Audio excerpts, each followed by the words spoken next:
Bonjour, je suis Andréane Girard-Lemieux, étudiante à la maîtrise. Mon projet s'intitule Quel rôle pour les Pessia-Mulnot dans la gestion de la réserve de biodiversité Wapishka? Projet réalisé en partenariat avec la Réserve mondiale de la biosphère Manicouagan-Wapishka et le Conseil des Inuits de Pessamit. Avant toute chose, laissez-moi vous parler de la gestion et la gouvernance des aires protégées. La gestion et la gouvernance peuvent sembler très similaires. Pour vous rappeler la différence, souvenez-vous que l'organisation qui gouverne, c'est elle qui détient l'autorité et le pouvoir. C'est elle qui décide des grandes orientations. Les gestionnaires, quant à eux, sont davantage dans la mise en œuvre. C'est eux qui réalisent les projets qui répondent à ces orientations. Les modes de gouvernance sont très nombreux et on peut difficilement les catégoriser. C'est pour cette raison que l'Union internationale pour la conservation de la nature les classe sur une échelle allant de la gouvernance par l'État à la gouvernance par une communauté, en passant par tous les modes de gouvernance partagés. De plus en plus, on tente de se déplacer vers la droite du spectre. La réserve de biodiversité Wapishka, c'est une aire protégée située sur la côte nord, à l'est du réservoir Manicouagan. C'est un peu au nord du barrage Manic 5. Elle est donc située sur le territoire traditionnel des Inuits de Pessamit, le Nitassinan, à environ 400 km de la communauté. Il s'agit donc d'une réserve de biodiversité qui est une aire protégée où l'exploitation des ressources est interdite, mais où la pratique d'activités récréotouristiques est permise. L'aire protégée est gouvernée par le ministère de l'Environnement, de la lutte contre les changements climatiques, de la faune et des parcs, alors que la gestion est assurée par un comité de gestion composé de plusieurs acteurs locaux, dont la réserve de biosphère Manicouagan-Wapishka, ou RMBMU, le Conseil des Inuits de Pessamit, les Amis des Monts-Gros, le Club des motoneigistes du Nord, ProMRC, et d'autres organisations comme Tourisme Côte-Nord, le Conseil régional de l'environnement Côte-Nord, le Cégep de Bécomo et Nature Québec.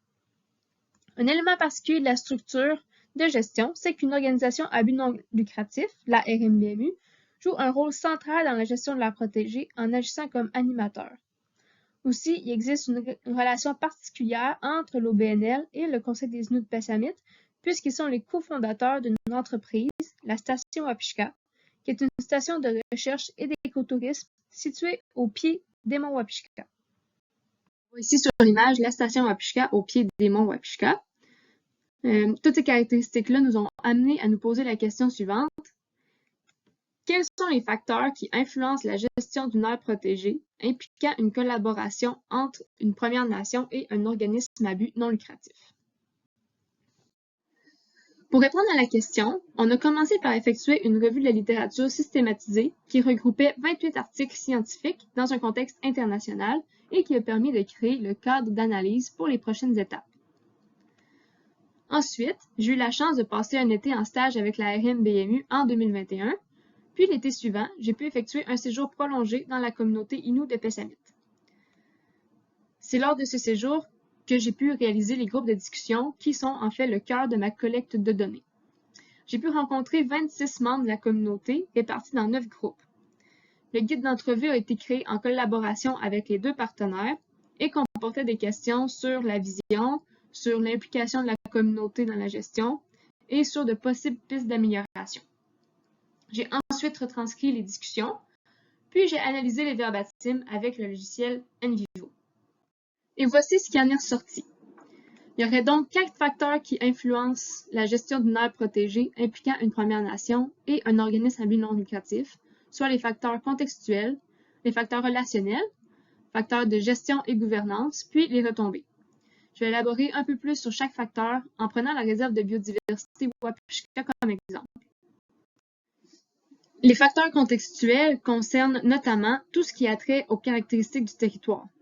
Par exemple, les caractéristiques écologiques ou patrimoniales, mais aussi géographiques. Dans le cas de la réserve de biodiversité Wapishka, un des défis mentionnés par les participants, c'est l'éloignement de ce territoire-là par rapport à la communauté, ce qui peut poser des problèmes d'accessibilité pour certains membres. Comme quelqu'un l'a si bien exprimé ici, dans le temps, quand j'avais mon pick-up, j'allais comme je voulais là. Mais aujourd'hui, je peux pas. À moins que je monte en canot. Le contexte politique, législatif et social en lien avec la reconnaissance des peuples autochtones influence également la gestion de l'aire protégée. Ici, un participant affirmait C'est sûr que la réserve de biodiversité, ça nous aide un peu plus à protéger, oui, parce que le gouvernement, il reconnaît ça. Tandis que notre territoire, le gouvernement, il veut pas le reconnaître. Le contexte politique est donc un défi. Par contre, la reconnaissance des peuples autochtones par les autres acteurs du territoire, notamment la RMBMU, facilite l'implication de la communauté dans la gestion de l'air protégé. C'est ce qu'on peut voir ici dans les facteurs relationnels. En développant des bonnes relations, la RMBMU et le Conseil des Inuits Pessamit ont pu créer la station Wapishka.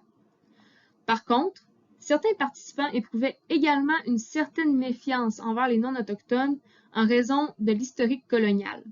Comme on peut voir ici, j'ai toujours cette impression-là qu'on va encore profiter de nous quand on travaille avec des Québécois. J'ai toujours une crainte, il y a toujours une méfiance. La communication est également un facteur relationnel pour la réserve de biodiversité. En effet, il s'agit d'un important défi puisque les membres de la communauté pensent qu'ils pourraient être mieux informés. Avant que je sois venue à la station Wapishka la première fois, je ne savais pas que ça existait. Ouais, on ne sait pas trop ce qui se passe là-dedans. Donc, on voit ici que les membres ne connaissent pas beaucoup la station. Les facteurs de gestion et de gouvernance sont ceux qui influencent le plus les aires protégées. Par exemple, l'intégration des savoirs et des valeurs autochtones, que ce soit en engageant plus de personnes autochtones pour sensibiliser les visiteurs à la culture. Comme on peut voir ici, si la station mettait quelqu'un comme un guide autochtone qui est là à l'accueil, qui ne fait rien que ça dans sa journée, quelqu'un qui connaît le territoire, quelqu'un qui peut raconter.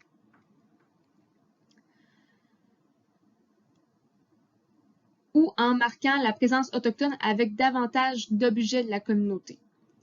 Comme ici, quelqu'un mentionnait que les visiteurs aiment voir les objets. Il manque ça à la station, des objets faits par les Autochtones de Pessamit. L'intégration des savoirs et valeurs autochtones est fondamentale dans les projets aussi de mise en valeur, comme quelqu'un le mentionnait ici, mais il faut préserver dans le sens de mettre des valeurs Inuits, autant pour la préservation du patrimoine, autant pour les jeunes Inuits qui s'en viennent, pour montrer que nos savoirs sont encore présents dans ce territoire-là.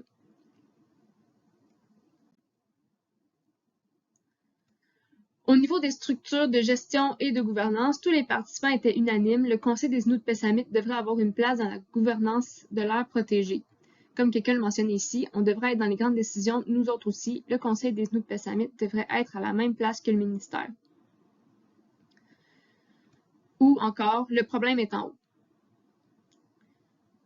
Donc, lorsque je posais la question à ce sujet, je faisais toujours dessiner la structure de gestion et de gouvernance idéale aux participants. Et à tous les coups, les gens passaient de cette structure à celle-ci.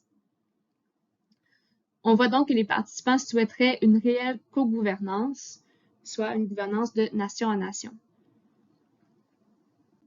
On est maintenant à la dernière catégorie de facteurs, soit les retombées. Un projet d'aire protégée impliquant une collaboration avec une Première Nation devrait favoriser un partage équitable des bénéfices. Un des défis de la réserve de biodiversité Wapishka est en lien avec les recherches menées sur le territoire. Parce que bien que la RMBMU ait rédigé un guide des besoins en recherche avec la communauté, il y a peu de chercheurs à la station qui communiquent les résultats de leurs recherches avec la communauté, qui n'en retirent donc aucun bénéfice.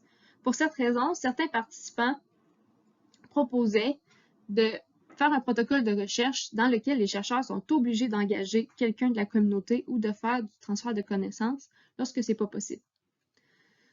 Favoriser la participation des membres de la communauté apporterait beaucoup de bénéfices, notamment le développement de capacités techniques et la création d'emplois. Pour maximiser les retombées pour la communauté, il est aussi essentiel que les projets de recherche et de mise en valeur correspondent réellement à leurs besoins. Au niveau de la recherche, par exemple, quelqu'un mentionnait qu'il ne savait même pas ce qui était étudié présentement. Puis, au niveau de la mise en valeur, quelqu'un mentionnait qu'il n'irait pas faire 5 heures de route pour aller dans un hôtel, qu'ils vont plutôt aller à Québec, que si on veut les attirer à la station, ben, il faut amener leurs intérêts, c'est-à-dire de les faire vivre comme dans le temps de leurs ancêtres, avec des cabanes, des chapiteaux, mais pas dans une chambre d'hôtel.